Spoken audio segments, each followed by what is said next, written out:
Hi hello friends, welcome to Vaishnavi kitchen vlogs.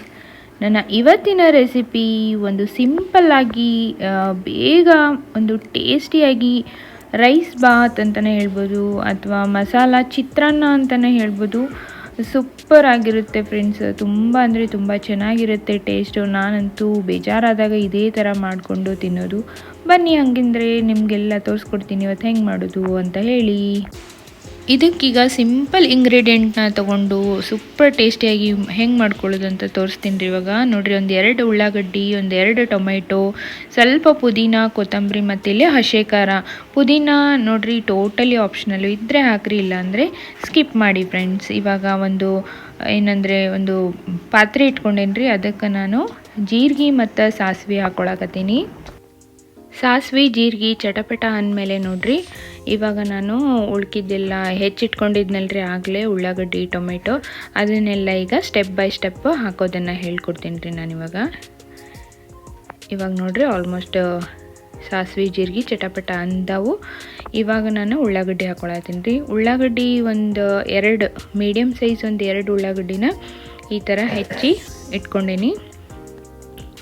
ಇದು ಎಣ್ಣೆ ಒಳಗೆ ಚಲೋ ಹೊತ್ನಂಗೆ ಬಾಡಿಸ್ಕೋಬೇಕ್ರಿ.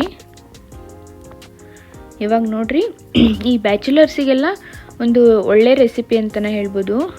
ತರಕಾರಿ ಅದು ಏನು ಇರಂಗಿಲ್ಲ ರೀ ಮನೆಯೊಳಗೆ. ಆ ಟೈಮ್ನಾಗ ಈ ಟೈಪ್ ಮಾಡಿಕೊಂಡ್ರೆ ಈಸಿಯಾಗೂ ಆಗುತ್ತೆ, ಮತ್ತು ಯಾವ ಪಲಾವ್ಗೆ ಬಿರಿಯಾನಿಗೂ ಕಡಿಮೆ ಇರಂಗಿಲ್ಲ ರೀ, ಅಷ್ಟು ಟೇಸ್ಟ್ ಕೊಡ್ತೈತಿ ಇದು. ನಿಜವಾಗ್ಲೂ ಬೇಕಂದ್ರೆ ಒಂದು ಸಲ ಮಾಡ್ಕೊಂಡು ನೋಡಿ ಫ್ರೆಂಡ್ಸ್. ಇವಾಗ ನೋಡಿರಿ, ಉಳ್ಳಾಗಡ್ಡಿ ಇದನ್ನ ಎಣ್ಣೆ ಒಳಗೆ ಬಾಡಿಸ್ಕೋಬೇಕು ಚಲೋ ಹೊತ್ನಂಗೆ. ಈ ಥರ ಉಳ್ಳಾಗಡ್ಡಿ ಸ್ವಲ್ಪ ಸಾಫ್ಟ್ ಆಗಬೇಕಂತ ಹೇಳಿದರೆ ಸ್ವಲ್ಪ ಉಪ್ಪು ಹಾಕೋಬೇಕ್ರಿ ಇದಕ್ಕೆ ಮೊದಲಿಗೆ. ನೋಡಿರಿ, ಆಮೇಲೆ ಮತ್ತೆ ನೀವು ನೋಡಿ ಹಾಕೋಬೋದು ಟೇಸ್ಟ್. ಇವಾಗ ಉಳ್ಳಾಗಡ್ಡಿ ಬೇಯಕ್ಕೆ ಸ್ವಲ್ಪ ಹಾಕೋಬೇಕು. ಈಗ ನಾನು ನೆಕ್ಸ್ಟ್ ಹಸಿ ಖಾರ ಹಾಕ್ಕೊಳತ್ತೀನಿ ರೀ. ಹಸಿ ಖಾರನೂ ಇದು ಗ್ರೀನ್ ಚಿಲ್ಲಿ ಪೇಸ್ಟ್, ಹಸಿಮೆಣ್ಸಿನ್ಕಾಯಿನ ಹುರಿದು ಇದನ್ನು ಚಟ್ನಿ ನಾವು ನಮ್ಮ ಕಡೆ ಉತ್ತರ ಕರ್ನಾಟಕ ಒಳಗೆ ಹಸಿ ಖಾರ ಅಂತೀವ್ರಿ. ಇದು ಒಂದು ಕಾಯಂ ನಮ್ಮ ಮನೆಯೊಳಗೆ ಇದ್ದ ಬಿಟ್ಟಿರ್ತೈತಿ. ಎಲ್ಲ ಪಲ್ಯಕ್ಕಾತು ಮತ್ತು ಚಿತ್ರಾನ್ನ ಮಾಡಿದ್ರಿ, ಚಿತ್ರಾನ್ನಕ್ಕೆ ಆಲ್ಮೋಸ್ಟ್ ಎಲ್ಲದಕ್ಕೂ ಬಳಸ್ತೀವ್ರಿ ನಾವು ಇದನ್ನು. ಹಾಗಾಗಿ ನಾವು ಯಾವಾಗಲೂ ಮಾಡೇ ಇಟ್ಕೊಂಡಿರ್ತೀವಿ. ಬೇಜಾರಾದರೆ ಇದನ್ನು ಕೂಡ ರೊಟ್ಟಿ ಚಪಾತಿಗೆ ಹಚ್ಕೊಂಡು ತಿನ್ಬೋದು, ಮಸ್ತಾಗತ್ತೆ ರೀ. ಈಗ ನಾನು ಸ್ವಲ್ಪ ಪುದೀನ ಹಾಕ್ಕೊಂಡೆ. ಪುದೀನ ಇತ್ತು ಹಾಗಾಗಿ ಹಾಕ್ಕೊಂಡೇನಿ ರೀ. ಇದು ಕೂಡ ಸ್ಕಿಪ್ ಮಾಡ್ಬೋದು, ಒಂದು ವೇಳೆ ಇಲ್ಲ ಅಂತ ಹೇಳಿದ್ರೆ ಏನೂ ಇಲ್ಲರಿ, ಏನಿಲ್ಲ, ಅದನ್ನು ಕೂಡ ಸ್ಕಿಪ್ ಮಾಡ್ಬೋದು, ಹಾಕಲಿಲ್ಲ ಅಂದರೂ ನಡೀತೈತಿ. ಮತ್ತು ಸ್ವಲ್ಪ ಅರಿಶಿನ ಪುಡಿ ಹಾಕ್ಕೊಂಡೀನಿ. ಇದೆಲ್ಲ ಹಾಕ್ಕೊಂಡಾದ್ಮೇಲೆ ಒಂದು ಸಲ ಚಲೋ ಹೊತ್ನಂಗೆ ಕೈ ಆಡಿಸ್ಕೊರಿ. ಹಸಿಮೆಣ್ಸಿನ್ಕಾಯಿನೂ ನಾವು ಹಾಕ್ಬೋದು, ಹಸಿಮೆಣ್ಸಿನ್ಕಾಯಿ ಅಥವಾ ಒಣ ಖಾರನೂ ಹಾಕ್ಬೋದು. ಈ ಥರ ಹಸಿ ಖಾರ ಯೂಸ್ ಮಾಡೋದ್ರಿಂದ ಒಂದು ಸ್ವಲ್ಪ ಡಿಫ್ರೆಂಟ್ ಟೇಸ್ಟ್ ಬರ್ತೈತೆ ರೀ. ಯಾಕಂದರೆ ಹಸಿ ಖಾರ ಒಳಗೆ ಬೆಳ್ಳುಳ್ಳಿ, ಕೊತ್ತಂಬರಿ ಹಾಕಿ ನಾವು ಪೇಸ್ಟ್ ಮಾಡಿರ್ತೀವಲ್ಲ, ಅದ್ರದ್ದು ಒಂಥರ ಮಸಾಲ, ಅದ್ರದ್ದು ಪರಿಮಳನ ಬೇರೆ ಥರ ಚೆನ್ನಾಗಿರ್ತೈತೆ ರೀ, ಭಾಳ ಟೇಸ್ಟ್ ಕೊಡ್ತೈತಿ. ಹಂಗಾಗಿ ಹಸಿ ಖಾರ ಹಾಕ್ಕೊಂಡ್ರೆ ಮಸ್ತಾಗುತ್ತೆ ನೋಡಿರಿ. ಇವಾಗ ಎಲ್ಲನೂ ಸ್ವಲ್ಪ ಸಾಫ್ಟ್ ಆಗೋವರೆಗೂ ಇದನ್ನು ಬಿಡೋಣ. ಇವಾಗ ನೋಡಿರಿ, ನಾನು ಈ ದೊಡ್ಡ ಗ್ಲಾಸಿಂದ ಅರ್ಧ ಗ್ಲಾಸ್ನಷ್ಟು ಅಕ್ಕಿ ತೊಗೊಂಡೀನಿ. ನೋಡ್ತಾ ಇರ್ಬೋದು, ಈ ಗ್ಲಾಸಿಂದ ಕರೆಕ್ಟು ಅರ್ಧ ಗ್ಲಾಸ್ ಅಕ್ಕಿ ತೊಗೊಂಡೀನಿ. ಚಲೋ ಹೊತ್ನಂಗೆ ತೊಳೆದು ಇಟ್ಕೋಬೇಕು. ನೆಕ್ಸ್ಟ್ ನೋಡ್ರಿ, ಇದು ಫುಲ್ಲು ಸಾಫ್ಟ್ ಆಗೈತಿ. ಇವಾಗ ನನ್ನ ಕಡೆ ಸ್ವಲ್ಪ ಹಸಿ ಬಟಾಣಿ ಇದ್ವು ರೀ, ಹಾಗಾಗಿ ಇದನ್ನು ಕೂಡ ಹಾಕ್ಕೊಂಡೆ. ಹಾಕಲಿಲ್ಲ ಅಂದರೂ ಸ್ಕಿಪ್ ಮಾಡಿದ್ರು ಪರವಾಗಿಲ್ಲ ರೀ, ನನ್ನ ಕಡೆ ಇದ್ದು ಅಂಥೇಳಿ ನಾನು ಲಾಸ್ಟ್ ಮೂಮೆಂಟಿಗೆ ನೆನಪಾಯಿತು, ಅವಾಗ ಹಾಕ್ಕೊಂಡೆ ನಾನು. ನೀವು ಇಲ್ಲ ಅಂದರೆ ಸ್ಕಿಪ್ ಮಾಡ್ಬೋದು ಫ್ರೆಂಡ್ಸ್, ಏನಿಲ್ಲ ರೀ. ಬರೀ ಉಳ್ಳಾಗಡ್ಡಿ, ಟೊಮೆಟೊ, ಹಸಿ ಖಾರ, ಕೊತ್ತಂಬರಿ ಇಷ್ಟು ಇದ್ದರೆ ಸಾಕ್ರಿ, ಮಸ್ತಾಗಿರೋ ಒಂದು ರೈಸ್ ಬಾತ್ ಆಗುತ್ತೆ.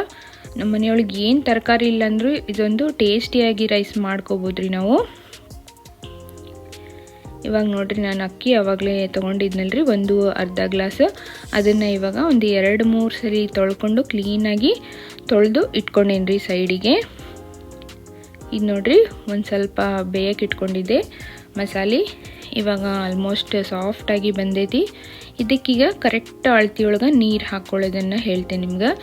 ನಾನು ಆ ಗ್ಲಾಸಿಂದ ಅರ್ಧ ಗ್ಲಾಸ್ ಅಕ್ಕಿ ತೊಗೊಂಡಿದ್ದೆ ಅಲ್ರಿ, ಅದಕ್ಕೆ ಡಬಲ್ ಆಗಿ ನಾನು ಇದಕ್ಕೆ 3 ಗ್ಲಾಸ್ನಷ್ಟು ನೀರು ಹಾಕ್ಕೊಳತ್ತೀನಿ ರೀ.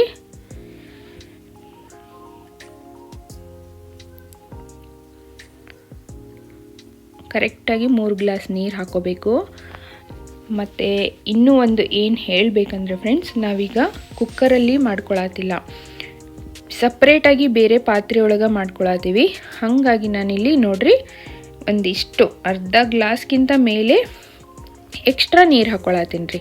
ಹಾಕ್ಕೊಳ್ಳೇಬೇಕು ಫ್ರೆಂಡ್ಸ್, ಕುಕ್ಕರ್ನಾಗಾದ್ರೆ ಕರೆಕ್ಟ್ ಅಳ್ತಿರ್ತೈತೆ ರೀ. ಒಂದು 2 ವಿಷಲ್ ಆದಮೇಲೆ ನಾವು ಆಫ್ ಮಾಡ್ಬೋದು. ಬಟ್ ಇದು ಹೊರಗಡೆ ಪಾತ್ರೆ ಒಳಗೆ ಮಾಡ್ಕೊಳತ್ತೀನಲ್ಲ, ಹಾಗಾಗಿ ಒಂದು ಅರ್ಧ ಗ್ಲಾಸ್ ನಾವು ಎಕ್ಸ್ಟ್ರಾ ನೀರು ಹಾಕ್ಕೊಳ್ಬೇಕು. ಇದು ನೋಡ್ರಿ ನನ್ನ ಪಲಾವ್ ಎಲೆ ಇತ್ತು, ಹಾಗಾಗಿ ಇದನ್ನು ಕೂಡ ಹಾಕ್ಕೊಳತ್ತೀನಿ. ಇದನ್ನು ಹಾಕ್ಕೊಂಡ್ರಂತೂ ಮಸ್ತ್ ಟೇಸ್ಟ್ ಕೊಡ್ತೈತೆ ರೀ. ಮೇಲೆ ಸ್ವಲ್ಪ ಕೊತ್ತಂಬರಿ ಸೊಪ್ಪು. ಈ ಪಲಾವ್ ಎಲೆ ಘಮ ಪರಿಮಳ ಭಾರಿ ಮಸ್ತ್ ಇರ್ತೈತಿ. ನಮ್ಮ ಮನೆಯೊಳಗೆ ಇದು ಗಿಡ ಐತ್ರಿ, ಹಾಗಾಗಿ ನಾನು ಆಲ್ಮೋಸ್ಟ್ ಹಾಕ್ಕೊತೀನಿ, ಭಾಳ ಟೇಸ್ಟ್ ಅನ್ನಿಸ್ತೈತಿ. ಇವಾಗ ತೊಳೆದಿಟ್ಕೊಂಡಿದ್ವಲ್ರಿ ಆ ಅಕ್ಕಿನೂ ಕೂಡ ಹಾಕ್ಕೊಳತ್ತೀನಿ.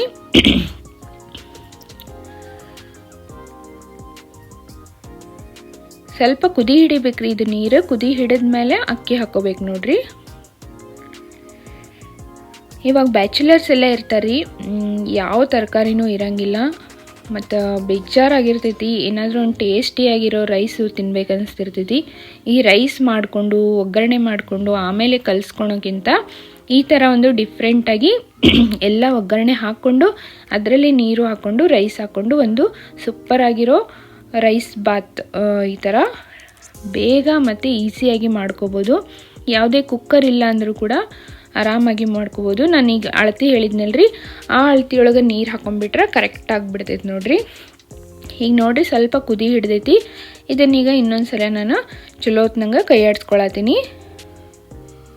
ಇವಾಗ ನೋಡ್ರಿ ಫ್ರೆಂಡ್ಸ್, ಇನ್ನೊಂದು ಸಲ ಉಪ್ಪು ನೋಡ್ರಿ. ಇವಾಗಲೇ ಫುಲ್ ಅನ್ನ ಆದಮೇಲೆ ಗೊತ್ತಾಗಂಗಿಲ್ಲ. ಇನ್ನೊಂದು ಸಲ ಉಪ್ಪು ನೋಡಿ, ಟೇಸ್ಟ್ ಕಡಿಮೆ ಆಗಿದ್ರೆ ಹಾಕೋರಿ. ಈಗ ನೋಡ್ರಿ ಆಲ್ಮೋಸ್ಟ್ ನೀರೆಲ್ಲ ಹೋಗೈತಿ, ಬಟ್ ಇನ್ನೂ ಅಕ್ಕಿ ಹಾಗೆ ಐತಿ. ಹಾಗಾಗಿ ನಾನು ಇದಕ್ಕೆ ಏನು ಮಾಡ್ತೇನೆಂದ್ರೆ ಸೈಡಿಗೆಲ್ಲ ಸ್ವಲ್ಪ ನೀರು ಹಾಕ್ಕೊಳತ್ತೀನಿ ರೀ, ಭಾಳ ಇಲ್ಲ. ಯಾಕಂದರೆ ನೀರೆಲ್ಲ ಹೋಗ್ಬಿಟ್ಟೈತಿ, ಇನ್ನೂ ಇದು ರೈಸ್ ಆಗಿಲ್ಲ. ಹಾಗಾಗಿ ಸ್ವಲ್ಪ ರೀ ಸೈಡಿಗೆ ಹಾಕ್ಕೋಬೇಕು. ಈ ಥರ ಹಾಕ್ಕೊಂಡು ಮುಚ್ಚಳ ಮುಚ್ಚಿ ಫುಲ್ ಸಣ್ಣ ಉರಿಯೊಳಗೆ ಮುಚ್ಚಳ ಮುಚ್ಚಿ ಒಂದು 10 ನಿಮಿಷ ಹಿಂಗೆ ಬಿಟ್ಬಿಡ್ಬೇಕ್ರಿ. ಒಟ್ಟು ಹೊತ್ತಂಗಿಲ್ಲ ಏನಿಲ್ಲ ರೀ, ಒಂದು 10 ನಿಮಿಷ ಫುಲ್ ಮುಚ್ಚಿ ಬಿಟ್ಬಿಡಬೇಕು. ಕರೆಕ್ಟಾಗಿ ರೈಸ್ ಆಗೈತೋ ಇಲ್ಲೋ ಅಂಥೇಳಿ ನಾನು ನಿಮಗೆ ಹೆಂಗೆ ಚೆಕ್ ಮಾಡೋದು ಅಂತಲೂ ಇದ್ರೊಳಗೆ ತೋರಿಸ್ತೀನಿ. ಯಾಕಂದ್ರೆ ಕುಕ್ಕರಲ್ಲಲ್ರಿ ಸಪ್ರೇಟಾಗಿ, ಹಾಗಾಗಿ ತೋರಿಸ್ತೀನಿ. ಇವಾಗ ನೋಡಿರಿ 10 ನಿಮಿಷ ಆದಮೇಲೆ ನಾನು ಈ ಥರ ಒಂದು ಸ್ಪೂನು ಈ ರೈಸ್ ಒಳಗೆ ಎದ್ದು ತೊಗೋಬೇಕ್ರಿ. ನೋಡಿರಿ ಸ್ವಲ್ಪನೂ ನೀರಿಲ್ಲಲ್ರಿ. ಇವಾಗ ಫುಲ್ ಕರೆಕ್ಟಾಗಿ ಪರ್ಫೆಕ್ಟಾಗಿ ರೈಸ್ ಬಾತು ರೆಡಿಯಾಗಿದೆ ನೋಡಿರಿ. ವಾವ್, ಸಖತ್ತಾಗಿರೋ ರೈಸ್ ಬಾತ್ ಈಸಿಯಾಗಿ ಸ್ಪೈಸಿಯಾಗಿ ಹೆಂಗೆ ಮಾಡ್ಕೊಳ್ಳೋದು ಅಂತ ನಿಮಗೆಲ್ಲ ತೋರಿಸ್ಕೊಟ್ಟೇನಿ ರೀ. ನೀವು ಕೂಡ ಮಾಡ್ಕೊರಿ ಫ್ರೆಂಡ್ಸ್. ಹೆಂಗಾಗೈತಿ ಅಂಥೇಳಿ ನಂಗೆ ಕಮೆಂಟ್ಸ್ ಒಳಗೆ ಬರೋದು ತಿಳಿಸೋದನ್ನ ಮರಿಬೇಡ್ರಿ. ಮತ್ತು ಯಾರೆಲ್ಲ ನನ್ನ ಚಾನಲ್ಗೆ ಸಬ್ಸ್ಕ್ರೈಬ್ ಮಾಡ್ಕೊಂಡಿಲ್ಲ, ಪ್ಲೀಸ್ ಸಬ್ಸ್ಕ್ರೈಬ್ ಮಾಡಿಕೊಂಡು ನೋಡಿರಿ ಫ್ರೆಂಡ್ಸ್. ಲೈಕ್ ಆಗಿದ್ದರೆ ಒಂದು ಲೈಕ್ ಕೊಡಿ, ಕಮೆಂಟ್ ಮಾಡಿ, ಮತ್ತು ಫ್ರೆಂಡ್ಸ್ ಆ್ಯಂಡ್ ಫ್ಯಾಮಿಲೀಸಿಗೆ ಶೇರ್ ಮಾಡಿ ಫ್ರೆಂಡ್ಸ್. ನನ್ನ ಚಾನಲ್ಗೆ ಯಾವಾಗಲೂ ಹೀಗೆ ಸಪೋರ್ಟ್ ಮಾಡಿರಿ. ಮತ್ತು ಇನ್ನೊಂದು ಏನು ಹೇಳಬೇಕಂದ್ರೆ, ಪ್ಲೀಸ್ ಯಾರು ಆ್ಯಡ್ಸನ್ನು ಸ್ಕಿಪ್ ಮಾಡದೆ ನೋಡಿ ಫ್ರೆಂಡ್ಸ್. ನೆಕ್ಸ್ಟ್ ಒಂದು ಇಂಟ್ರೆಸ್ಟಿಂಗ್ ವಿಡಿಯೋದೊಂದಿಗೆ ನಿಮಗೆಲ್ಲ ಸಿಗ್ತೀನಿ. Thank you for watching.